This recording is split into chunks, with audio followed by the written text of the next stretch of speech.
ദീർഘകാലമായിട്ട് കേരളത്തിൽ ജീവിക്കുന്ന മനുഷ്യന്മാര് രേഖകൾ ഹാജരാക്കാൻ പറ്റിയില്ല എന്ന് പറഞ്ഞ് വോട്ടർ പട്ടികയിൽ നിന്ന് പുറത്താക്കപ്പെടുന്ന ഒരു സാഹചര്യം ഇവിടെ നിൽക്കുകയാണ്. ഇത് കേരളത്തിലെ രാഷ്ട്രീയ പാർട്ടികൾ അഡ്രസ് ചെയ്യുന്നുണ്ടോ? അവിടെ ഇതൊരു പൊളിറ്റിക്കൽ പ്രശ്നമായി ഉയർന്നു വന്നിട്ടുണ്ട്. മമതാ ബാനർജി പല തരത്തിലുള്ള നീക്കങ്ങൾ ഇതിനെതിരെ നടത്തുന്നുണ്ട്. സ്റ്റേറ്റ് തന്നെ സംശയിക്കുകയാണ്. BJPക്ക് കിട്ടാനിടയില്ലാത്ത വോട്ടുകൾ SIR എന്നുള്ള പേരിൽ മനഃപൂർവ്വം ലിസ്റ്റിൽ നിന്ന് ഒഴിവാക്കി നിങ്ങൾ രേഖകൾ കൊണ്ടുവരൂ എന്ന് അവരോട് പറയുന്നു എന്ന് വേണമെങ്കിൽ മനസ്സിലാക്കാം. ഇത്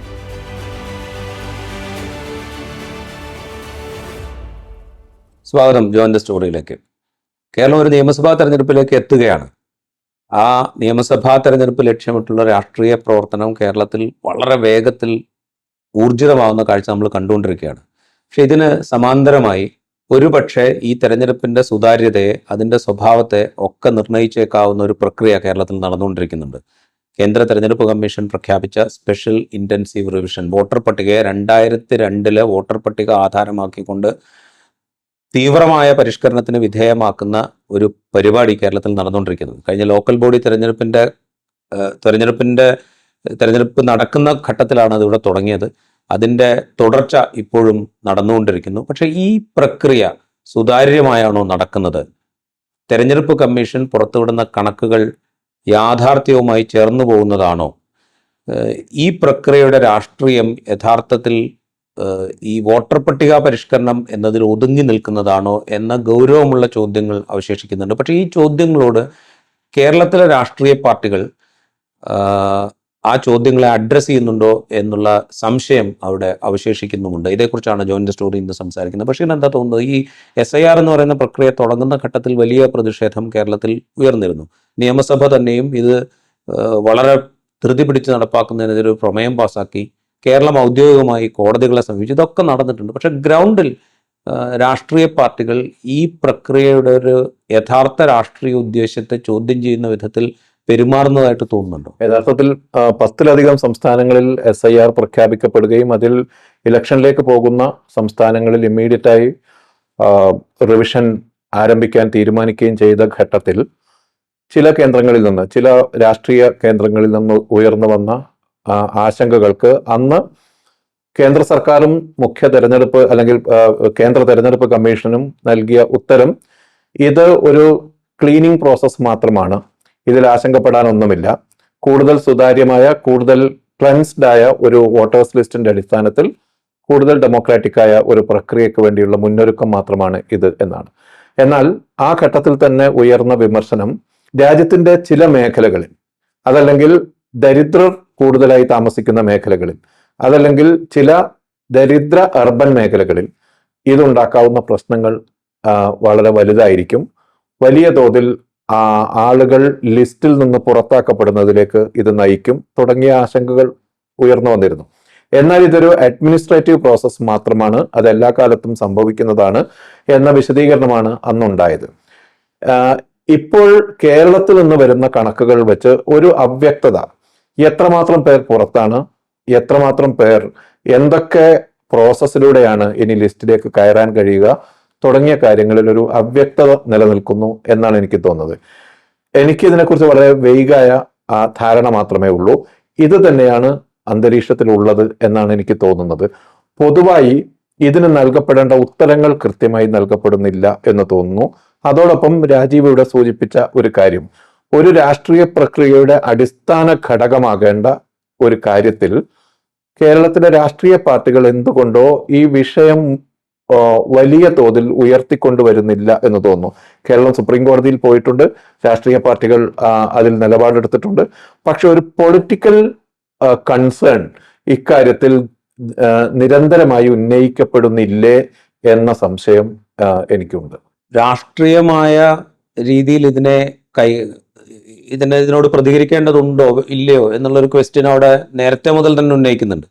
ഇപ്പോൾ കേരളത്തിലാണെങ്കിൽ ബീഹാറിൽ ഇതേപോലെ ബീഹാർ നിയമസഭാ തെരഞ്ഞെടുപ്പ് നടക്കുന്നതിന് തൊട്ട് മുമ്പ് ഈ സ്പെഷ്യൽ ഇന്റൻസീവ് റിവിഷൻ പ്രഖ്യാപിച്ച സമയത്ത് അതിനോട് വലിയ തോതിലുള്ള റിയാക്ഷൻ കേരളത്തിൽ ഉയർന്നു വന്നത് നമ്മൾ കണ്ടതാണ്.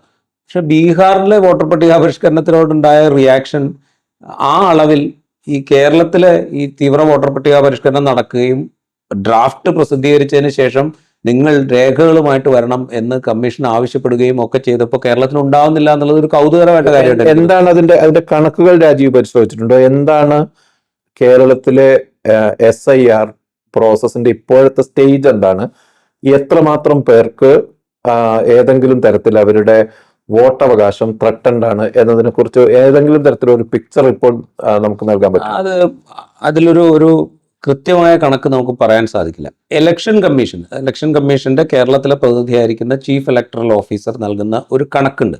അതായത് കേരളത്തിൽ ആകെ 25,409 ബൂത്തുകളാണുള്ളത്. ഈ ഓരോ ബൂത്തിലും ഏതാണ്ട് 1000 മുതൽ 1200 വരെ, 1200 മിക്കവാറും ബൂത്തുകളിലെ വോട്ടർമാരുടെ എണ്ണം. അത് കണക്കാക്കിയാൽ കേരളത്തിൽ ഏതാണ്ട് 2.78 കോടി വോട്ടർമാർ 2024 ലോക്സഭാ തെരഞ്ഞെടുപ്പിൽ വോട്ട് ചെയ്യാൻ അർഹരായിട്ടുണ്ടായിരുന്നു. അതിൻ്റെ അടിസ്ഥാനത്തിൽ അത് ഫ്രീസ് ചെയ്തിട്ടാണ് ഈ പ്രക്രിയയിലേക്ക് പോകുന്നത്. എന്നിട്ട് ഇതിൻ്റെ ഒരു ഡ്രാഫ്റ്റ് പ്രസിദ്ധീകരിച്ചു. ആദ്യത്തെ പ്രോസസ്സ് മുഴുവൻ കഴിഞ്ഞുകൊണ്ട് അതും തീർത്തും അവ്യക്തമായിരുന്നു. കാരണം വെച്ച് കഴിഞ്ഞാൽ ഈ ഫോമിൻ്റെ കാര്യത്തിലൊക്കെ ഇതെങ്ങനെയാണ് ഫില്ല് ചെയ്യേണ്ടത് എന്നുള്ള കാര്യത്തിലൊക്കെ ഭയങ്കര അവ്യക്തതകൾ ഉണ്ടായിരുന്നു. ആ അവ്യക്തത പരിഹരിക്കാൻ ഈ ഗ്രൗണ്ടിൽ ഇലക്ഷൻ കമ്മീഷന്റെ റെപ്രസെൻറ്റേറ്റീവായിട്ട് പ്രവർത്തിക്കുന്ന BLOമാർക്ക് പലപ്പോഴും കഴിഞ്ഞിരുന്നില്ല. അപ്പോൾ നമ്മളൊക്കെ വ്യക്തിപരമായി തന്നെ ചില സംശയങ്ങൾ ചോദിക്കുമ്പോൾ അല്ല അതൊന്നും നമുക്കറിയില്ല, അതൊക്കെ നിങ്ങൾ അന്വേഷിച്ച് കണ്ടുപിടിക്കേണ്ടതാണ് എന്ന മറുപടി BLO പറയുന്നത് വ്യക്തിപരമായി എനിക്കുണ്ടായിട്ടുണ്ട്. അപ്പോൾ ആ അവ്യക്തത പോലും ഈ ഫോം ഫില്ല് ചെയ്ത് നൽകുന്ന ഘട്ടത്തിൽ പോലും പരിഹരിക്കപ്പെട്ടിട്ടില്ല. അത് കഴിഞ്ഞ് ഒരു ഡ്രാഫ്റ്റ് പട്ടിക പ്രസിദ്ധീകരിച്ചു. ഈ ഡ്രാഫ്റ്റ് പട്ടിക പ്രസിദ്ധീകരിക്കുമ്പോൾ ഇലക്ഷൻ കമ്മീഷൻ പറയുന്നത് ഏതാണ്ട് 24.08 ലക്ഷം വോട്ടർമാർ ഈ പട്ടികയിൽ നിന്ന് പുറത്തായിട്ടുണ്ട്. അതായത് ഡ്രാഫ്റ്റ് പ്രസിദ്ധീകരിക്കുമ്പോൾ മൊത്തത്തിൽ പുറത്തായിട്ട് ട്രേസബിൾ അല്ലാത്തവരും മരണപ്പെട്ടു പോയവരും ഷിഫ്റ്റഡ് ആയ ആളുകളും ഇതടക്കം 24,24,800,000 എന്ന് കൃത്യം കണക്ക് പറയും. ഇത് അപ്രോക്സിമേറ്റ് ആണ് എന്ന് അവർ പറയുന്നുണ്ട്. പക്ഷേ ഇതിനകത്ത് എൻ്റെ ഒരു സംശയം, ഞാൻ പല കേരളത്തിന്റെ വിവിധ ഭാഗങ്ങളിൽ പ്രവർത്തിക്കുന്ന പല BLOമാരുമായിട്ട് സംസാരിച്ചു. ഏതാണ്ട് എല്ലാ BLOമാരുടെയും ഇപ്പൊ 1200 പേരാണ് ഒരു ബൂത്തിലുള്ളതെങ്കിൽ എല്ലാ BLOമാരുടെയും കീഴിൽ ഈ മരിച്ചുപോയവർ, കണ്ടെത്താൻ കഴിയാത്തവർ, അല്ലെങ്കിൽ വീട് മാറിപ്പോയവർ, താമസം മാറ്റിയവർ, ഈ ഗണത്തിൽ ഏതാണ്ട് ശരാശരി ഒരു 100 മുതൽ 150 വരെ എല്ലാ ബൂത്തിലും ഈ ഗണത്തിൽപ്പെട്ട ആളുകളുണ്ട്. ചില ബൂത്തിൽ കുറച്ച് കുറവായിരിക്കും, ചില ബൂത്തിൽ വലിയ കൂടുതലുണ്ട്. ചില 400 പേരെ വരെ ഇങ്ങനെ മരിച്ചുപോയവർ, ട്രേസ് ചെയ്യാൻ പറ്റാത്ത ആളുകൾ, അതുപോലെ താമസം മാറ്റിയവർ, ഈ ഗണത്തിൽപ്പെട്ട 400 പേർ വരെയുള്ള ബൂത്തുകൾ കേരളത്തിലുണ്ട്. ചില ബൂത്തുകളിൽ 312, 327 ഇങ്ങനെ പലതരത്തിലുള്ള നമ്പറുകൾ നമ്മുടെ മുമ്പിലേക്ക് വരുന്നുണ്ട്. നമ്മൾ ആവറേജ് കണക്കാക്കിയാൽ ഏറ്റവും കുറഞ്ഞത് ഒരു 100 മുതൽ 150 വരെ ഒരു ബൂത്തിൽ ഈ വിധത്തിൽ, അതായത് താമസം മാറിപ്പോയവർ, കണ്ടെത്താനാകാത്തവർ, മരിച്ചുപോയവർ എന്ന ഗണത്തിൽ ഒരു ബൂത്തിലുണ്ട് 100 മുതൽ 150 പേർ വരെ. 100 പേർ മാത്രമേ ഉള്ളൂ എന്ന് വിചാരിക്കുക. നമ്മളൊരു ശരാശരി എടുത്തിട്ട് ഒരു ബൂത്തിൽ 100 പേർ എന്ന് കണക്കാക്കുക. എന്നാൽ പോലും ഈ ബൂത്തുകളുടെ എണ്ണം നോക്കുമ്പോൾ 25,40,900 പേര് പട്ടികയിൽ നിന്ന് പുറത്തു നിൽക്കുക. അപ്പോഴാണ് കമ്മീഷൻ പറയുന്നത് അപ്രോക്സിമേറ്റ് 24.08 ലക്ഷം എന്ന് പറയുന്നത്. അതായത് ആ കണക്കിൽ തന്നെ ഏതാണ്ട് 1 ലക്ഷം പേരുടെ വ്യത്യാസം നമ്മൾ കാണുന്നുണ്ട്. അപ്പൊ ഇത് യഥാർത്ഥത്തിൽ കമ്മീഷന് കൃത്യമായിട്ട് കണക്കുണ്ടാവണമല്ലോ. കമ്മീഷന് അപ്രോക്സിമേറ്റ് കണക്കല്ലല്ലോ പ്രസിദ്ധീകരിക്കേണ്ടത്. കമ്മീഷന് കൃത്യമായ കണക്കുണ്ടാവും. വോട്ടർ പട്ടിക അവിടെ ഉണ്ട്, 2004 വോട്ടർ പട്ടിക ഫ്രീസ് ചെയ്തിട്ടുണ്ട്, സബ്മിറ്റ് ചെയ്ത ഫോമുകളുടെ കണക്കുണ്ട്. അപ്പൊ അത് നോക്കിയാൽ കൃത്യം കണക്ക് കമ്മീഷന് പറയാം. ഇത്ര പേർ ഡ്രാഫ്റ്റ് ലിസ്റ്റിൽ ഇല്ല എന്ന് കൃത്യം കണക്ക് പറയാൻ പറ്റും. തിരിച്ചു ഉൾപ്പെടുത്തപ്പെടാനുള്ള രേഖകളുടെ അതിന്റെ മാനദണ്ഡങ്ങളിൽ ഫ്ലക്ച്വേഷൻ ഉണ്ടാകുന്നുണ്ടോ? തിരിച്ചുൾപ്പെടുത്തപ്പെടാനുള്ള കാര്യത്തിലും ഈ പ്രശ്നമുണ്ട്. കാരണം വെച്ച് കഴിഞ്ഞാൽ ഇപ്പോ ഈ 24 ലക്ഷം എന്ന് കമ്മീഷൻ പറയുന്നതിൽ തിരികെ ചേർക്കേണ്ട ആളുകൾ, അല്ലെങ്കിൽ ഞങ്ങൾ ഇവിടെ ഉണ്ട്, ഞങ്ങളുടെ ഈ കരട് പട്ടികയിൽ ഉൾപ്പെടുത്തിയിട്ടില്ല എന്ന് പറഞ്ഞ് പരാതിയുമായി വരുന്ന ആളുകൾ സബ്മിറ്റ് ചെയ്യേണ്ട രേഖകളെ കുറിച്ച് കമ്മീഷൻ നേരത്തെ തന്നെ പറഞ്ഞിട്ടുണ്ട്. 10ഓ 13ഓ ലിസ്റ്റ് ഉണ്ട്. അതിൽ ഒരു 3ഓ 4ഓ എണ്ണം മാത്രമേ സാമാന്യം പോലെ സാധാരണക്കാരായ മനുഷ്യന്മാരുടെ കയ്യിൽ ഉണ്ടാവുള്ളൂ. ഒന്ന് അവരുടെ ബർത്ത് സർട്ടിഫിക്കറ്റ് ആണ്, 2 അവരുടെ ഈ SSLC ബുക്ക്, 10ാം ക്ലാസ് പാസ്സാവുമ്പോൾ ലഭിക്കുന്ന സർട്ടിഫിക്കറ്റ് ആണ്, അല്ലെങ്കിൽ പാസ്പോർട്ടാണ്. ഈ 3 രേഖകൾ മാത്രമാണ് കോമൺ ആയി എല്ലാ മനുഷ്യരുടെ കയ്യിലും ഉണ്ടാകാൻ സാധ്യതയുള്ളത്. അതിൽ തന്നെ ഇപ്പൊ പ്രായമായവരുടെ കാര്യത്തിലാണെങ്കിൽ അവരുടെ ബർത്ത് സർട്ടിഫിക്കറ്റ് ഉണ്ടാകാനുള്ള സാധ്യത തുലവും കുറവാണ്. അവരുടെ ഈ SSLC ബുക്ക് പോലെയുള്ള രേഖകൾ ഒരു പക്ഷേ നഷ്ടപ്പെട്ടു പോവുകയോ ഇല്ലാതായി പോവുകയോ ചെയ്യാനുള്ള സാധ്യത വളരെ കൂടുതലാണ്. പിന്നെ അവർക്ക് സബ്മിറ്റ് ചെയ്യാൻ പറ്റുക ചിലപ്പോൾ പാസ്പോർട്ടായിരിക്കും. ഈ പാസ്പോർട്ടിന്റെ കാര്യത്തിൽ പോലും പ്രശ്നമുണ്ട്. കാരണം ഇപ്പോ ഒരു പ്രായമായ ഒരാൾ അവരിനി വിദേശയാത്രയ്ക്കൊന്നും പോകുന്നില്ല എന്ന് തീരുമാനിച്ച് പുതുക്കാതെ കിടക്കുന്നുണ്ടാവും. അവരുടെ കയ്യിലുള്ള രേഖ എന്ന് പറയുന്നത് ഈ പുതുക്കപ്പെടാത്ത ഒരു പാസ്പോർട്ട് ഇതിന്റെ ഒരു ഡോക്യുമെന്റായി പരിഗണിക്കില്ല. പുതുക്കപ്പെടാത്ത ഒരു പാസ്പോർട്ട് ഇതിന്റെ ഡോക്യുമെന്റായി പരിഗണിക്കില്ല എന്ന് പറഞ്ഞാൽ ഇന്ത്യൻ പൗരനാണ് എന്ന തെളിവോടുകൂടി ഇന്ത്യ ഗവൺമെന്റ് കൊടുത്തതാണ് ആ പാസ്പോർട്ട്. ആ പാസ്പോർട്ട് ഒരു ഔദ്യോഗിക രേഖയാണ്. അതിന്റെ കാലാവധി കഴിഞ്ഞു എന്നുള്ളതേ ഉള്ളൂ. കാലാവധി കഴിഞ്ഞു എന്ന് വെച്ചാൽ നിങ്ങൾ ഈ പാസ്പോർട്ട് ഉപയോഗിച്ചുകൊണ്ട് നിങ്ങൾക്ക് വിദേശത്തേക്ക് യാത്ര ചെയ്യാൻ കഴിയില്ല എന്ന് മാത്രമേ ഉള്ളൂ. പക്ഷെ ഇത് ഇന്ത്യ ഗവൺമെന്റ് കൊടുത്തൊരു ഡോക്യുമെന്റ് ആയിട്ട് അവിടെ നിൽക്കുകയാണ്. ആ ഡോക്യുമെന്റ് പോലും ഇവർക്ക് സ്വീകാര്യമാകില്ല എന്ന് പറഞ്ഞു. അതായത് ജനന രജിസ്റ്റർ വ്യാപകമായിരുന്നില്ലാത്ത ഒരു 10-40 വർഷം മുമ്പുള്ള ഒരു ജനന സർട്ടിഫിക്കറ്റിനെ ആധാരമാക്കുന്നു. അതേസമയം സമീപകാലത്തെടുത്ത ഒരു പാസ്പോർട്ട് അത് തൊട്ട് മുമ്പ് എക്സ്പയർഡ് ആയി എന്ന് കണ്ടാൽ അതില്ലാതെ അത് അംഗീകരിക്കില്ല, ഉപയോഗിക്കപ്പെടാൻ പറ്റില്ല. അപ്പോൾ ഇതൊരു പ്രോബ്ലം. അതായത് ഇങ്ങനെ പട്ടികയിൽ നിന്ന് പുറത്തു നിൽക്കുന്ന ആളുകളിൽ എത്ര പേർക്ക് കമ്മീഷൻ ആവശ്യപ്പെടുന്ന വിധത്തിലുള്ള ഡോക്യുമെന്റ് ഹാജരാക്കി തിരികെ ഈ പട്ടികയിലേക്ക് കയറാൻ പറ്റും എന്നുള്ളൊരു ക്വസ്റ്റ്യൻ അവിടെയുണ്ട്.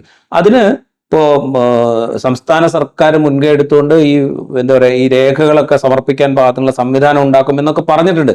പക്ഷെ ഇത് സംവിധാനം ഉണ്ടാക്കിയാലും ബേസിക്കലി ഈ ഡോക്യുമെന്റ് അവിടെ ഹാജരാക്കപ്പെടണ്ടേ, അല്ലാതെ കമ്മീഷൻ ഇത് അംഗീകരിക്കില്ലല്ലോ. ഈ പ്രശ്നം അവിടെ ഒന്ന്. രണ്ടാമത്, ഈ ഡ്രാഫ്റ്റിൽ ഉൾപ്പെടുത്തപ്പെട്ടതിന് ശേഷം, അതായത് കരട് പട്ടികയിൽ പെടുത്തപ്പെട്ടതിന് ശേഷവും കേരളത്തിൽ ഇലക്ഷൻ കമ്മീഷന്റെ കണക്ക് പ്രകാരം 19.32 ലക്ഷം പേർക്ക് നോട്ടീസുകൾ പോയിട്ടുണ്ട്. നോട്ടീസ് പോയതിന്റെ കാര്യം എന്ന് പറഞ്ഞു കഴിഞ്ഞാൽ, നിങ്ങൾ 2024 വോട്ടർ പട്ടികയിലുണ്ട്, പക്ഷെ ഞങ്ങൾ അടിസ്ഥാനമാക്കുന്ന 2002 വോട്ടർ പട്ടികയിലേക്ക് നിങ്ങളുടെ പേര് മാപ്പ് ചെയ്യാൻ പറ്റിയിട്ടില്ല. ആ പട്ടികയിൽ നിങ്ങളുടെ പേരുണ്ട് എന്ന് നിങ്ങൾ പറയുന്നു, പക്ഷെ അത് മാപ്പ് ചെയ്യാൻ ഞങ്ങൾക്ക് കഴിയുന്നില്ല. അതുകൊണ്ട് നിങ്ങൾ വന്ന് തെളിവുകൾ ഹാജരാക്കണം എന്നാണ് അവർ ആവശ്യപ്പെടുന്നത്. ഒഴിവാക്കപ്പെട്ടവരുടെ പട്ടിക പ്രസിദ്ധീകരിക്കണം എന്നത് സുപ്രീം കോടതിയുടെ നിർദ്ദേശപ്രകാരം വന്ന ഒരു പരിഷ്കാരമാണ്. അത് ഗുണം ചെയ്തിട്ടില്ല എന്ന് വേണമോ കരുതാൻ? അല്ല, അത് ഗുണം ചെയ്തിട്ടില്ല എന്ന് പറയാൻ പറ്റില്ല. ഗുണം ചെയ്തിട്ടുണ്ടാകാം. പക്ഷെ ഇത് പരിശോധിക്കുക എന്ന് പറയുന്ന ഒരു വലിയ പ്രോസസ്സാണ്. ഒരു ബൂത്തിൽ 1200 പേരേ ഉള്ളൂ എന്നുള്ളത് വസ്തുതയാണ്. പക്ഷെ ഈ 1200 പേരുടെയും പട്ടിക പരിശോധിച്ച് ഇത് യഥാർത്ഥത്തിൽ ഇപ്പോ ട്രേസബിൾ അല്ല എന്ന് രേഖപ്പെടുത്തിയിരിക്കുന്നു. ഇവർ ട്രേസബിൾ ആണോ അല്ലയോ എന്ന തരത്തിലുള്ള ഒരു പരിശോധന വേറെ ഗ്രൗണ്ടിൽ നടക്കണം. അത് സത്യം പറഞ്ഞാൽ ചെയ്യേണ്ടത് സംസ്ഥാനത്തെ രാഷ്ട്രീയ പാർട്ടികളാണ്. ഈ ലിസ്റ്റ് നോക്കി ട്രേസബിൾ അല്ല എന്ന് പറഞ്ഞിരിക്കുന്ന ആളുകൾ യഥാർത്ഥത്തിൽ ട്രേസബിൾ അല്ലാതിരിക്കുന്നവരാണോ എന്ന് പരിശോധിക്കപ്പെടേണ്ടതുണ്ട്. അങ്ങനെ ഒരു പരിശോധന നടക്കുന്നതായിട്ട് നമ്മുടെ അറിവിലില്ല. അപ്പോൾ ഇങ്ങനെയുള്ള ഒരുപാട് പ്രശ്നങ്ങൾ അതുകൊണ്ട്. പൊളിറ്റിക്കൽ മാഗ്നിറ്റ്യൂഡ് എന്തായിരിക്കും? ജനവിധിയെ തന്നെ മാറ്റിമറിക്കാവുന്ന അത്രയും സൈസ് ഉണ്ട് അല്ലെ? അത്രയും സൈസ് ഉണ്ട് എന്ന് പറഞ്ഞു കഴിഞ്ഞാൽ ഇപ്പൊ നമ്മളൊന്ന് ആലോചിച്ച് നോക്കുക. ലിസ്റ്റിൽ നിന്ന്, കരട് ലിസ്റ്റിൽ നിന്ന് പുറത്തായത് ഇലക്ഷൻ കമ്മീഷന്റെ കണക്ക്, ഔദ്യോഗിക കണക്ക് പ്രകാരം 24,08,000 എന്ന് നമ്മൾ കണക്കാക്കുക. അതിന് പുറത്തുള്ള ആളുകൾ പുറത്തായിട്ടുണ്ടോ ഇല്ലയോ എന്ന് നമുക്കറിയില്ല. ഒരുപക്ഷെ അതിൽ കൂടുതൽ ആളുകൾ പുറത്തു നിൽക്കുന്നുണ്ടാവാം. അപ്പൊ തന്നെ 24 ലക്ഷം ടോട്ടൽ വോട്ടർ പട്ടികയിൽ നിന്ന് കുറഞ്ഞു. അതിൽ തന്നെ ഈ പറയുന്നത് പോലെ മരിച്ചുപോയവരും താമസം മാറ്റിയവരും ട്രേസബിൾ അല്ലാത്ത ആളുകളും ആണോ അല്ലയോ എന്ന് നമുക്ക് ഇപ്പോൾ ഉറപ്പിക്കാൻ പറ്റില്ല. പിന്നെ അതിന് അധിക ഡോക്യുമെന്റ് ഹാജരാക്കാൻ, കരട് പട്ടികയിൽ ഉണ്ടെങ്കിൽ പോലും അധിക ഡോക്യുമെന്റ് ഹാജരാക്കാൻ നിർദ്ദേശിക്കപ്പെട്ട ആളുകൾ ഇലക്ഷൻ കമ്മീഷന്റെ കണക്ക് പ്രകാരം തന്നെ 19.32 ലക്ഷം ഉണ്ട്. അവർ ഈ രേഖകൾ ഹാജരാക്കാനായിട്ട് ഈ ദിവസങ്ങളിൽ ഈ സർക്കാർ ഓഫീസുകൾ മുഴുവൻ കയറി ഇറങ്ങണം. അവർ ഹാജരാക്കിയ രേഖകൾ യുക്തിസഹമായിട്ട് അല്ലെങ്കിൽ സ്വീകാര്യമാണോ അല്ലയോ എന്ന് ഇലക്ഷൻ കമ്മീഷൻ പറയണം. അതിന് ബീഹാറിന്റെ ഒരു എക്സാമ്പിൾ നമ്മൾ എടുത്തു കഴിഞ്ഞാൽ, ഈ ഡ്രാഫ്റ്റ് ലിസ്റ്റിൽ ഉൾപ്പെട്ടതിന് ശേഷം ബീഹാറിൽ അന്തിമ പട്ടികയിൽ നിന്ന് ഒഴിവാക്കപ്പെട്ടവരുടെ എണ്ണം 3.11 ലക്ഷമാണ്. 1.1 ആണോ 1.6 ആണോ എന്ന് എനിക്ക് കൃത്യം ഓർമ്മയില്ല. 3 ലക്ഷത്തിലധികം പേർ, അല്ലെങ്കിൽ 3,10,000-ലധികം പേർ ഈ ഡ്രാഫ്റ്റ് പട്ടികയിൽ ഉൾപ്പെട്ടതിന് ശേഷം ബീഹാറിൽ അന്തിമ പട്ടികയിൽ നിന്ന് ഒഴിവാക്കപ്പെട്ടിട്ടുണ്ട്. അപ്പൊ ഈ 19.32 ലക്ഷത്തിൽ നിന്ന് ഇനിയും ആളുകൾ പുറത്താക്കപ്പെട്ടേക്കാം. പുറത്താക്കപ്പെടുക എന്ന് പറഞ്ഞു കഴിഞ്ഞാൽ അവർ ഈ കേരളത്തിൽ ജീവിക്കുന്ന മനുഷ്യരാ. അവർ ദീർഘകാലമായിട്ട് കേരളത്തിൽ ജീവിക്കുന്ന മനുഷ്യന്മാര് രേഖകൾ ഹാജരാക്കാൻ പറ്റിയില്ല എന്ന് പറഞ്ഞ് വോട്ടർ പട്ടികയിൽ നിന്ന് പുറത്താക്കപ്പെടുന്ന ഒരു സാഹചര്യം ഇവിടെ നിൽക്കുകയാണ്. ഇത് കേരളത്തിലെ രാഷ്ട്രീയ പാർട്ടികൾ അഡ്രസ് ചെയ്യുന്നുണ്ടോ? അവരിത് മനസ്സിലാക്കുന്നുണ്ടോ? അതിനോട് ഇവർ റിയാക്ട് ചെയ്യുന്നുണ്ടോ? ഇങ്ങനെ പുറത്തുവിടപ്പെടാൻ ഒരു കാര്യം കൂടി ചോദിക്കട്ടെ. ഈ വളരെ ഇന്റൻസീവ് ആയുള്ള റിവിഷൻ ഇലക്ഷൻ തൊട്ട് മുമ്പ് നടക്കുമ്പോൾ അതേക്കുറിച്ച് ആശങ്ക ഉന്നയിച്ച ആളുകൾ പറഞ്ഞൊരു കാര്യം, ഗ്രാമപ്രദേശങ്ങളിൽ, മൈഗ്രേറ്ററി സ്വഭാവമുള്ള ഗ്രാമപ്രദേശങ്ങളിൽ, നഗരങ്ങളിലെ തന്നെ ദരിദ്ര മേഖലകളിൽ, അതോടൊപ്പം ന്യൂനപക്ഷ കേന്ദ്രങ്ങളിലൊക്കെ ഇത് വലിയ തോതിൽ പ്രശ്നമാകും എന്നാണ്. കേരളത്തിന്റെ കാര്യത്തിൽ അത് എങ്ങനെയാണ് ആപ്ലിക്കബിൾ ആവുക എന്നറിയില്ല. പക്ഷെ അതുമായി ബന്ധപ്പെട്ട് നോക്കുമ്പോൾ കേരളത്തിലെ ഇപ്പോഴത്തെ ഇത് എവിടെയാണ് കൂടുതൽ ബാധിക്കാൻ പോകുന്നത് എന്നതിനെ കുറിച്ച് ഏതെങ്കിലും തരത്തിലുള്ള ഒരു ഊഹം നമുക്കുണ്ടോ? കേരളത്തിൽ പൊതുവിൽ ഈ ഇലക്ഷൻ റിലേറ്റഡ് ആയി പ്രവർത്തിക്കുന്ന ഉദ്യോഗസ്ഥർ പറയുന്നത് ഇത് നഗര കേന്ദ്രങ്ങളിലാണ് കൂടുതൽ ബാധിക്കുന്നത് എന്നാണ് അവർ പറയുന്നത്. അതിനുള്ള കാരണം എന്ന് പറഞ്ഞു കഴിഞ്ഞാൽ നഗരങ്ങളിൽ നിന്നാണ് കൂടുതൽ ആളുകൾ വാടകയ്ക്ക് താമസിക്കാൻ വരുന്നവർ. അവർ ഒരുപക്ഷെ 6 മാസം കഴിയുമ്പോൾ 1 മാസം കഴിയുമ്പോൾ വേറൊരു നഗരത്തിലേക്ക് ഷിഫ്റ്റ് ചെയ്യാം. പിന്നെ ട്രേസബിൾ അല്ലാതാവാം. കാരണം ഇപ്പോൾ കൊച്ചിയിൽ താമസിക്കുന്ന ഒരാൾ ഒരുപക്ഷെ അയാൾ നഗരം തന്നെ മാറിപ്പോയേക്കാം, സംസ്ഥാനം തന്നെ മാറിപ്പോയേക്കാം, അല്ലെങ്കിൽ രാജ്യം വിട്ട് വേറൊരു രാജ്യത്ത് തൊഴിലിന് പോയേക്കാം. കൊച്ചി പോലൊരു നഗരത്തിൽ താമസിക്കുന്ന ഒരാൾ അയാൾ കഴിഞ്ഞ മാസം ഇവിടെ താമസിച്ചിരുന്നു, ഇപ്പം എവിടെയാണെന്ന് അറിയില്ല എന്ന് പറയാനേ ചിലപ്പോൾ അയൽവക്കക്കാർക്ക് സാധിക്കുള്ളൂ. അയാൾ താമസം മാറ്റി പോയതാണോ, അല്ലെങ്കിൽ അയാൾ കേരളത്തിൽ തന്നെയാണോ താമസിക്കുന്നത്, കേരളത്തിന് പുറത്തേക്ക് പോയത്, ഇതൊന്നും ഒരുപക്ഷെ അറിയുണ്ടാവില്ല. ഇങ്ങനെ അൺട്രേസബിൾ ആയിട്ടുള്ള സംഗതികൾ നഗരങ്ങളിൽ ഒരുപക്ഷെ കൂടുതൽ ഉണ്ടായേക്കാം. അത് കേരളത്തിൽ നഗരങ്ങളുടെ കാര്യത്തിൽ മാത്രമല്ല പലപ്പോഴും സംഭവിക്കുക, ഇത് ഗ്രാമങ്ങളിലും സംഭവിക്കാം. കാരണം വെച്ചാൽ കേരളം പൊതുവിൽ ഒരു നഗര സ്വഭാവം, കേരളം മൊത്തത്തിലെടുത്താൽ ഒരു നഗരത്തിന്റെ സ്വഭാവം ഉള്ളതുകൊണ്ട് ഇത് എല്ലായിടത്തും സംഭവിക്കാവുന്ന ഒരു കാര്യമാണ്. അതോടൊപ്പം അത് വെച്ച് നോക്കുമ്പോൾ ഈ പുറന്തള്ളപ്പെടുന്നവരുടെ എണ്ണം ഒരുപക്ഷെ താരതമ്യം ചെയ്യുമ്പോൾ ഒരുപക്ഷെ കേരളത്തിൽ കൂടിയേക്കാം എന്നുള്ളൊരവസ്ഥയുണ്ട്. ഒന്ന് ആലോചിച്ച് നോക്കുക, ഈ ബീഹാറിൽ ഇനീഷ്യലി 65 ലക്ഷം പേരാണ് കരട് പട്ടികയിൽ നിന്ന് പുറത്തേക്ക് പോയത്. 65 ലക്ഷം പേർ മാത്രം, അല്ലെങ്കിൽ 65 ലക്ഷം പേർ. അവിടെ ടോട്ടൽ ഇലക്ട്രേറ്റ് എന്ന് പറയുന്നത് 7.72 കോടിയോ മറ്റോ ആയിരുന്നു. 7.8 കോടിയായിരുന്നു. അതായത് 7 കോടിയിലത് ഏതാണ്ട് 8 കോടിയോളം പേരുള്ളിടത്താണ് 65 ലക്ഷം പേര് പുറത്തേക്ക് പോകുന്നത്. ഇവിടെ കേരളത്തിൽ 2.78 കോടി വോട്ടർമാരുള്ളിടത്താണ് 25 ലക്ഷം പേര് ഇമ്മീഡിയറ്റ് ആയിട്ട് പുറത്തേക്ക് പോകുന്നത്. ഡ്രാഫ്റ്റ് ഉണ്ടാക്കുമ്പോൾ തന്നെ ബാക്കിയുള്ളവർക്ക് നോട്ടീസ് നൽകപ്പെടുന്നത്. ഈ നോട്ടീസിൽ വേറൊരു കാര്യം കൂടി ഉണ്ട്. ഈ 2ാം ഘട്ടത്തിലാണ് ഈ നോൺ മാപ്പിംഗ് എന്ന് പറഞ്ഞ് നോട്ടീസ് നൽകുന്നത്. അത് കഴിഞ്ഞൊരു 3ാം ഘട്ടം കൂടെ വന്നിട്ടുണ്ട്. ലോജിക്കൽ ഡിസ്ക്രിപ്പൻസി എന്ന് പറഞ്ഞിട്ട് ഇപ്പൊ 3ാമത് ഇലക്ഷൻ കമ്മീഷൻ നോട്ടീസ് കൊടുക്കുകയാണ്. അത് ഇലക്ഷൻ കമ്മീഷന് തന്നെ പ്രശ്നം കൊണ്ടുണ്ടായ പ്രോബ്ലമാണ്. കാരണം ഈ SIRന്റെ ഫോം തന്നപ്പോൾ SIRന്റെ ഫോമിൽ നിങ്ങൾ 2002 വോട്ട് ചെയ്ത സ്ഥലം ഐഡന്റിഫൈ ചെയ്യാൻ പറ്റുന്നില്ല എങ്കിൽ നിങ്ങളുടെ ഏറ്റവും അടുത്ത ബന്ധുവിന്റെ ഡീറ്റെയിൽസ് കൊടുക്കാൻ പറഞ്ഞിരുന്നു. ഏറ്റവും അടുത്ത ബന്ധു എന്നാണ് ആ മറ്റേ ഫോമിൽ ഉണ്ടായിരുന്നത്. ഇപ്പോ ഇലക്ഷൻ കമ്മീഷൻ പറയുന്നു ഏറ്റവും അടുത്ത ബന്ധു എന്ന് പറഞ്ഞാൽ നിങ്ങളുടെ അച്ഛനോ അമ്മയോ ആയിരിക്കണം. അത് ജ്യേഷ്ഠനാവാൻ പറ്റില്ല, അമ്മാവനാവാൻ പറ്റില്ല, അല്ലെങ്കിൽ ഭർത്തൃപിതാവോ ഭർത്തൃമാതാവോ ആവാൻ പറ്റില്ല, ഇതൊന്നും ആവാൻ പറ്റില്ല. അപ്പൊ ഇങ്ങനെയൊക്കെ കൊടുത്ത ആളുകളുണ്ട്. ജ്യേഷ്ഠന്റെ പേര് കൊടുത്ത ആളുകളുണ്ട്, അമ്മാവന്റെ പേര് കൊടുത്ത ആളുണ്ട്. അപ്പൊ അച്ഛനും അമ്മയും ജീവിച്ചിരിപ്പില്ലാത്ത ഒരാൾ ചിലപ്പോൾ ജ്യേഷ്ഠന്റെ പേരായിരിക്കും കൊടുക്കുന്നത്, അല്ലെങ്കിൽ അച്ഛന്റെ പേരായിരിക്കും കൊടുക്കുന്നത്, അമ്മാവന്റെ പേരായിരിക്കും കൊടുക്കുന്നത്. ഇപ്പൊ ഇതൊന്നും സ്വീകാര്യമല്ല. ഇത് ഡിസ്ക്രിപ്പൻസി ആയിട്ട് കണക്കാക്കിക്കൊണ്ട് നിങ്ങൾ രേഖകൾ ഹാജരാക്കണം എന്ന് പറഞ്ഞുകൊണ്ട് നോട്ടീസ് അയച്ചുകൊണ്ടിരിക്കുകയാണ്. അത് എത്ര പേർക്ക് അങ്ങനെ നോട്ടീസ് അയച്ചിട്ടുണ്ടെന്ന് നമുക്കറിയില്ല. അതും ചിലപ്പോൾ ഈ പറയുന്ന ഒരു 10 ലക്ഷത്തിന് അടുത്തൊക്കെ വരാം. അങ്ങനെയാണെങ്കിൽ ഏതാണ്ട് ഒരു 60 ലക്ഷത്തോളം പേർ ഒന്നുകിൽ പുറത്താക്കപ്പെടുകയോ അല്ലെങ്കിൽ വിവിധ തരത്തിലുള്ള രേഖകളുടെ പരിശോധനയ്ക്കായി ക്യൂ നിൽക്കുകയോ ചെയ്യുന്ന ഒരു സാഹചര്യം കേരളത്തിലുണ്ട്. ഇങ്ങനെ പരിശോധനയ്ക്ക് ഹാജരാക്കാൻ ക്യൂ നിൽക്കുന്ന ആളുകൾ എന്ന് പറഞ്ഞു കഴിഞ്ഞാൽ 10-50 കൊല്ലമായിട്ട് കേരളത്തിൽ ജീവിച്ചുകൊണ്ടിരിക്കുന്ന ആളുകളാണ്. പലതരത്തിലുള്ള രേഖകൾ കൈവശമുള്ള ആളുകളാണ്. റേഷൻ കാർഡ് കൈവശമുള്ളവരാണ്, ആധാർ കാർഡ് കൈവശമുള്ളവരാണ്, നിലവിൽ തന്നെ ഇലക്ഷൻ കമ്മീഷൻ കൊടുത്ത വോട്ടർ ID കൈവശമുള്ള ആളുകളാണ്. ഇവരൊക്കെ അവരുടെ ജനന സർട്ടിഫിക്കറ്റ് ഹാജരാക്കാൻ വേണ്ടി നിൽക്കേണ്ടി വരുന്ന ഒരു ഘട്ടം എന്ന് പറഞ്ഞു കഴിഞ്ഞാൽ സ്റ്റേറ്റ് തന്നെ സംശയിക്കുകയാണ്. ഈ പ്രോസസ്സിനിടയിൽ സംഭവിച്ച ഒരു കാര്യം, ഈ ജനന തീയതിയിലെ അവ്യക്തത, അതായത് അച്ഛനും മക്കളും തമ്മിൽ ഉള്ള ഗ്യാപ്പ് 15 വർഷം, അങ്ങനെയുള്ള ലോജിക്കലായി ഉന്നയിക്കപ്പെടാവുന്ന സംശയങ്ങൾ, അതുപോലെ വലിയ വ്യത്യാസം 50-55 വയസ്സിന്റെ വ്യത്യാസം, ഇതൊക്കെ രേഖാപരമായ പ്രശ്നങ്ങളാണ്. 2002 ലിസ്റ്റിനെ ആധാരമാക്കുകയോ അല്ലെങ്കിൽ വളരെ മുമ്പത്തെ രേഖകളെ ആധാരമാക്കുകയോ ചെയ്യുമ്പോൾ ഉണ്ടാകാവുന്ന രേഖാപരമായ പ്രശ്നങ്ങൾ, അതോടൊപ്പം മലയാളത്തിൽ ഉണ്ടായിരുന്ന ഒരു ലിസ്റ്റിനെ ഇംഗ്ലീഷിലേക്ക് വെച്ചിട്ട് എടുക്കുന്നതിന്റെ പ്രശ്നങ്ങൾ, ഇത്തരത്തിലുള്ള അതായത് സ്പെല്ലിംഗ് മിസ്റ്റേക്ക് പോലെയുള്ള പ്രശ്നങ്ങൾ, ഇത്തരത്തിലുള്ള എല്ലാ കാര്യങ്ങളും രാജീവ് പറഞ്ഞതുപോലെ ഈ പ്രോസസ്സിന്റെ പ്രശ്നങ്ങളാണ്. ഇലക്ഷൻ കമ്മീഷന്റെ അല്ലെങ്കിൽ ഇത് ചെയ്യുന്ന അതോറിറ്റിയുടെ പ്രശ്നങ്ങളാണ്. അതുപോലും ഇപ്പോൾ വോട്ടർമാരുടെ പ്രശ്നമായി തീർന്നിരിക്കുന്നു, വോട്ടർമാരുടെ ബാധ്യതയായി തീർന്നിരിക്കുന്നു. വോട്ടർമാർ ഇതൊക്കെ ഹാജരാക്കേണ്ടി വരുന്നു. അത് മാത്രമല്ല, ഈ തരുന്ന നോട്ടീസിൽ, എനിക്ക് നോട്ടീസ് കിട്ടിയ ഒരാളാണ്, ഈ തരുന്ന നോട്ടീസിൽ നിങ്ങൾ ഹാജരാക്കിയ രേഖകൾ അതിൽ തെറ്റുകൾ ഉണ്ടെങ്കിൽ, അല്ലെങ്കിൽ അത് യഥാർത്ഥമല്ലെങ്കിൽ നിങ്ങൾ BNS പ്രകാരവും ജനപ്രാതിനിധ്യ നിയമപ്രകാരവും ശിക്ഷിക്കപ്പെടാവുന്ന ആളുകളാണ്, 3 വർഷം വരെ തടവും പിഴയും കിട്ടാവുന്ന ആളുകളാണ് എന്ന് പറഞ്ഞിട്ടാണ് നമുക്ക് നോട്ടീസ് തരുന്നത്. അതായത് വോട്ടേഴ്സ് ലിസ്റ്റിൽ എൻ്റർ ചെയ്യുന്നതിൽ നിന്ന് പിന്തിരിപ്പിക്കുന്ന തരത്തിലുള്ള അപ്രോച്ച് ഉണ്ട്. ഡെഫിനറ്റ്ലി ആ അപ്രോച്ച് ഉണ്ട്. ഇപ്പോൾ ഒരു ഉദാഹരണം പറഞ്ഞു കഴിഞ്ഞാൽ, ഏതെങ്കിലും ഘട്ടത്തിൽ രേഖ കൈവശമില്ലാത്ത ഒരാൾ, അയാൾ അവൈലബിൾ ആയിട്ടുള്ള ഏതെങ്കിലും ഒരു രേഖ ഹാജരാക്കുന്നു എന്ന് വിചാരിക്കുക, ഇലക്ഷൻ കമ്മീഷൻ തോന്നുന്നതാണ് ഇത് വ്യാജമാണ് എന്ന് തോന്നിയാൽ അയാളെ വേണമെങ്കിൽ പ്രോസിക്യൂട്ട് ചെയ്യാം എന്നാണ് അതിന്റെ അർത്ഥം. വെച്ചാൽ ആ വഴിക്ക് വരരുത് പരമാവധി ആളുകൾ എന്നാണ് ഈ നോട്ടീസ് വായിച്ചാൽ നമുക്ക് മനസ്സിലാവുക. അപ്പൊ ഇതൊരു ഭാഗത്ത് നടക്കുന്നു. മാത്രമല്ല, ഇതിന്റെ പൊളിറ്റിക്കൽ കോണ്ടെക്സ്റ്റ് വേറെ തലത്തിൽ നടക്കുന്നുണ്ട്. ഇപ്പൊ കേരളത്തിൽ തന്നെ പല മണ്ഡലങ്ങളെക്കുറിച്ചും പല മണ്ഡലങ്ങൾ കേന്ദ്രീകരിച്ചുമുള്ള ഈ SIR പരിഷ്കരണത്തിലെ അപാകതകൾ ചൂണ്ടിക്കാണിക്കുന്നുണ്ട്. അതിൽ ഭൂരിഭാഗവും BJPക്ക് കുറച്ചൊരു സ്വാധീനം കൂടുതലുള്ള മണ്ഡലങ്ങളാണ് എന്നുള്ളത് കൗതുകരമായിട്ടുള്ള കാര്യമാണ്. ഉദാഹരണം പറഞ്ഞാൽ പാലക്കാട് നിയമസഭാ മണ്ഡലം, അല്ലെങ്കിൽ നേമം നിയമസഭാ മണ്ഡലം, അല്ലെങ്കിൽ വട്ടിയൂർക്കാവ് നിയമസഭാ മണ്ഡലം, ഇങ്ങനെ തുടങ്ങി BJPക്ക് കുറച്ച് വോട്ട് അധികം കിട്ടുന്ന, അവർ ഞങ്ങൾ ജയിക്കാൻ സാധ്യതയുണ്ട് എന്ന് കരുതുന്ന മണ്ഡലങ്ങളിൽ ഈ ലിസ്റ്റിൽ നിന്ന് പുറത്താക്കപ്പെടുന്ന ആളുകളുടെ എണ്ണം വളരെ കൂടുതലാണ്. ഇപ്പോൾ പാലക്കാട് എടുത്തു കഴിഞ്ഞാൽ ആദ്യം ഡ്രാഫ്റ്റ് തയ്യാറാക്കുമ്പോൾ ഏതാണ്ട് 55% ആളുകൾ ഇതിൽ നിന്ന് പുറത്തു പോകുന്ന ബൂത്തുകൾ ഉണ്ടായിരുന്നു.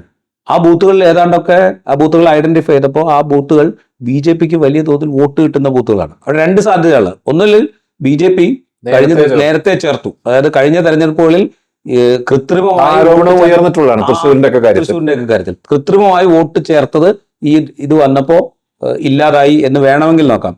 അതർവൈസ് BJPക്ക് കിട്ടാനിടയില്ലാത്ത വോട്ടുകൾ SIR എന്നുള്ള പേരിൽ മനഃപൂർവ്വം ലിസ്റ്റിൽ നിന്ന് ഒഴിവാക്കി നിങ്ങൾ രേഖകൾ കൊണ്ടുവരൂ എന്ന് അവരോട് പറയുന്നു എന്ന് വേണമെങ്കിൽ മനസ്സിലാക്കാം. ഇത് രണ്ടുമാകാം. ഇതെന്താണ് ഗ്രൗണ്ടിൽ നടന്നിരിക്കുന്നത് എന്ന് നമുക്കിപ്പോൾ വ്യക്തമല്ല. ഈ സാഹചര്യത്തിൽ ഇപ്പൊ ബംഗാളിലേക്ക് നമ്മൾ നോക്കുമ്പോൾ അവിടെ ഇതൊരു പൊളിറ്റിക്കൽ പ്രശ്നമായി ഉയർന്നു വന്നിട്ടുണ്ട്. മമതാ ബാനർജി പല തരത്തിലുള്ള നീക്കങ്ങൾ ഇതിനെതിരെ നടത്തുന്നുണ്ട്. ഒന്ന്, ഇതിൽ ആളുകളെ ചേർക്കാൻ വളരെ കാര്യമായ പിന്തുണ ജനങ്ങൾക്ക് നൽകുക എന്ന ഒരു പ്രക്രിയ ബംഗാളിൽ നടക്കുന്നുണ്ട്. അതോടൊപ്പം ജനങ്ങളെ ഇതിനെതിരെ മൊബിലൈസ് ചെയ്യുക എന്ന കാര്യവും നടക്കുന്നുണ്ട്. അതോടൊപ്പം തന്നെ സുപ്രീം കോടതിയെ സമീപിച്ചുകൊണ്ട് ഇതിന് അല്ലാതെയുള്ള പരിഹാരം തേടുക എന്ന ഒരു പല രീതിയിലുള്ള അപ്രോച്ചാണ് യഥാർത്ഥത്തിൽ മമതാ ബാനർജി അവിടെ കൈക്കൊണ്ടിരിക്കുന്നത്. കേരളത്തിൽ വേണ്ടത്ര ഈ കാര്യം രാഷ്ട്രീയ പാർട്ടികൾ ഉൾക്കൊണ്ടിട്ടില്ല എന്ന ഒരു അവസ്ഥയുണ്ടോ? ഇപ്പോൾ BJP സ്വാഭാവികമായും SIRന് പൂർണ്ണമായും അനുകൂലമാണ്. അതിനെ ക്ലീനപ്പ് ചെയ്യുകയുള്ളൂ എന്ന നിലപാടാണ് BJPയുടേത്. കോൺഗ്രസ് പാർട്ടി നമുക്കറിയാം, തെരഞ്ഞെടുപ്പിലേക്ക് അടുക്കുമ്പോൾ അവർക്ക് പൊതുകാര്യങ്ങളിൽ യാതൊരു ശ്രദ്ധയുമില്ല. അവർ സ്ഥാനാർത്ഥിത്വം കിട്ടുന്നതിന് വേണ്ടിയുള്ള നെട്ടോട്ടത്തിലാണ്. CPIMന്റെ നേതൃത്വത്തിലുള്ള ഇടതുപക്ഷവും ഇക്കാര്യത്തിൽ വേണ്ടത്ര ശ്രദ്ധയൂന്നുന്നില്ല എന്ന് ഈ ഘട്ടത്തിൽ പറയാൻ കഴിയുന്നു. ഉറപ്പായിട്ടും പറയാം. കാരണം വെച്ച് കഴിഞ്ഞാൽ നമ്മളൊന്ന് ആലോചിച്ച് നോക്കുക, കഴിഞ്ഞ കുറെ ദിവസങ്ങൾക്കിടയിൽ ഈ പറയുന്ന പ്രശ്നങ്ങളൊക്കെ നാട്ടുകാർ അഭിമുഖീകരിച്ചുകൊണ്ടിരിക്കുക. അതായത് ഈ പറയുന്ന 19.32 ലക്ഷം ആളുകൾ കേരളത്തിൽ അങ്ങോളം ഇങ്ങോളം ഈ വില്ലേജ് ഓഫീസുകളിലെ BLOമാരുടെ മുമ്പിൽ പോയി ഈ രേഖകൾ സമർപ്പിച്ച് അത് അപ്ലോഡ് ചെയ്ത് ഇത് ശരിയാണോ എന്ന് വെരിഫൈ ചെയ്യാനുള്ള ശ്രമം നടത്തിക്കൊണ്ടിരിക്കുന്നത് ഈ പറയുന്ന പൊളിറ്റിക്കൽ സിസ്റ്റത്തിന് മുഴുവൻ അറിയാം.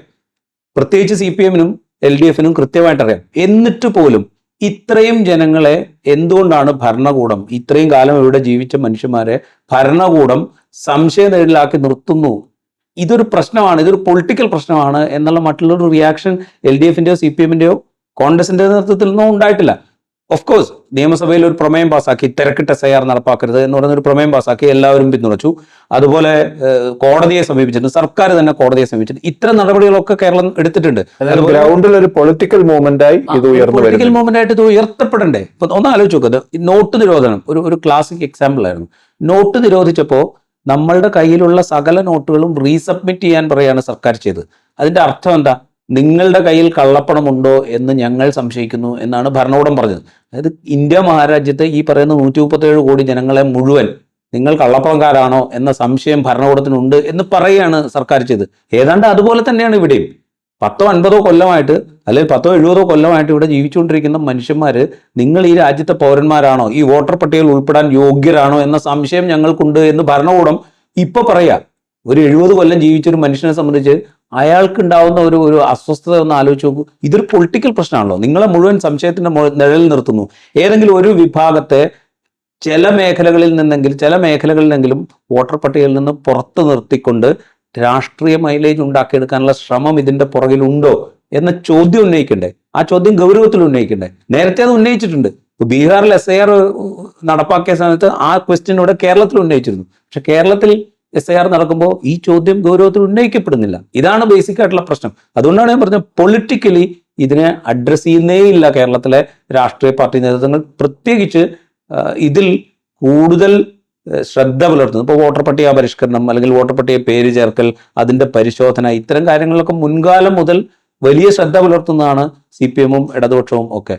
SIR പോലെയുള്ള കാര്യങ്ങളിൽ വളരെ ക്ലിയർ ആയിട്ടുള്ള രാഷ്ട്രീയ നിലപാട് എടുത്ത പാർട്ടിയുമാണ് അവരെന്തുകൊണ്ടാണ് ഗ്രൗണ്ടിൽ ഇത് ഉന്നയിക്കാത്തത് എന്നുള്ളത് കൗതുകരമായി അവശേഷിക്കുകയാണ്. ഇപ്പോഴും അതിന്റെ കണക്കുകളെ സംബന്ധിച്ച് നമുക്ക് ഒരു അന്തിമമായ ഒരു കണക്ക് പറയാൻ നമുക്ക് കഴിയില്ല. ഇതിന്റെ പ്രോസസ്സിന്റെ അന്തിമ ഫലം എന്താകുമെന്ന് പോലും നമുക്കിപ്പോൾ പറയാൻ കഴിയില്ല. പക്ഷേ ഉന്നയിക്കപ്പെടേണ്ട രാഷ്ട്രീയ ആശങ്ക ഉന്നയിക്കപ്പെടുന്നില്ല എന്ന് ഈ ഘട്ടത്തിൽ നമുക്ക് ഉറപ്പിച്ചു പറയാം. ഉന്നയിക്കേണ്ട രാഷ്ട്രീയമായി ഉന്നയിക്കേണ്ട ഒരുപാട് പ്രശ്നങ്ങൾ ഇവിടെയുണ്ട്. ഇതിൽ നിന്ന് പുറത്തു പോകുന്ന മനുഷ്യന്മാർ അവരെ എങ്ങനെയായിരിക്കും നമ്മൾ അഡ്രസ് ചെയ്യേണ്ടി വരിക? രേഖകളില്ല എന്നുള്ള കാര്യത്തിന്റെ എന്ന ഒറ്റ കാരണത്താൽ ഈ വോട്ടർ ലിസ്റ്റിൽ നിന്നും പുറത്തു പോവുകയും വോട്ടർ ID കാർഡ് കിട്ടാതിരിക്കുകയും ചെയ്യുന്ന മനുഷ്യന്മാർക്ക് ഭാവിയിൽ എന്ത് സംഭവിക്കും എന്നുള്ളൊരു ചോദ്യം കൂടി പൊളിറ്റിക്കൽ ലീഡർഷിപ്പ് അഡ്രസ് ചെയ്യണ്ടേ.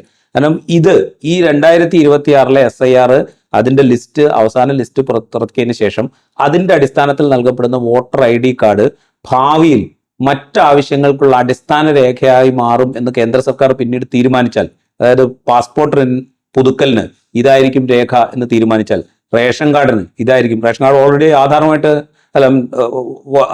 ലിങ്ക് ചെയ്തിട്ടുണ്ട്, റേഷൻ കാർഡിന് ഇതായിരിക്കും രേഖ എന്ന് തീരുമാനിച്ചാൽ, അല്ലെങ്കിൽ ആധാറിന് ഇത് അടിസ്ഥാന രേഖയായിരിക്കും എന്ന് തീരുമാനിച്ചാൽ, സർക്കാർ സുപ്രീം കോടതിയിൽ നൽകിയിരിക്കുന്ന ഉറപ്പ് ഇതൊരു തരത്തിലും അത്തരത്തിലുള്ള കാര്യങ്ങളിലേക്ക് അടിസ്ഥാന രേഖയായി മാറില്ല എന്നാണ്.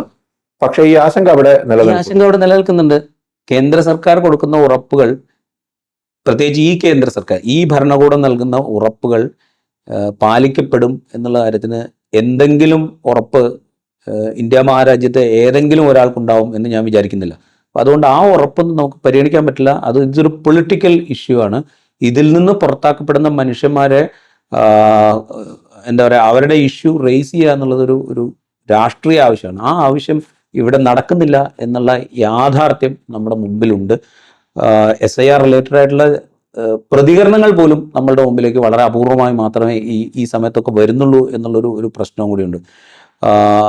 യഥാർത്ഥത്തിൽ ഇത് ജനാധിപത്യ പ്രക്രിയയെ ശുദ്ധീകരിക്കുന്ന വിധത്തിൽ വോട്ടർ പട്ടിക വൃത്തിയാക്കി ജനാധിപത്യ പ്രക്രിയയെ കൂടുതൽ സുതാര്യമാക്കാനും കൂടുതൽ സ്വതന്ത്രമാക്കാനും ഒക്കെയാണ് എന്ന് അവകാശപ്പെടുന്നത് പോലെയാണോ SIR? അതോ ആളുകളെ പരമാവധി ഒഴിവാക്കാൻ കഴിയാവുന്നത്ര ആളുകളെ വോട്ടർ പട്ടികയിൽ നിന്ന് ഒഴിവാക്കാനും ഒഴിവാക്കിയതിൻ്റെ അടിസ്ഥാനത്തിൽ രാജ്യത്ത് ദേശീയ പൗരത്വ പട്ടിക തയ്യാറാക്കേണ്ടതിൻ്റെ ആവശ്യകതയുണ്ട് എന്ന് സ്ഥാപിച്ചെടുക്കാനുമാണോ തെരഞ്ഞെടുപ്പ് കമ്മീഷൻ വഴി കേന്ദ്ര സർക്കാർ ശ്രമിക്കുന്നത് എന്ന സംശയം SIR-ന്റെ നടത്തിപ്പും നടത്തിക്കൊണ്ടിരിക്കെ പുറത്തു വരുന്ന കണക്കുകളും നമ്മളോട് ചോദിക്കുന്നുണ്ട്. ഈ എപ്പിസോഡ് ഇവിടെ പൂർത്തിയാവുന്നു. മറ്റെപ്പിസോഡുമായി വീണ്ടും കാണാം.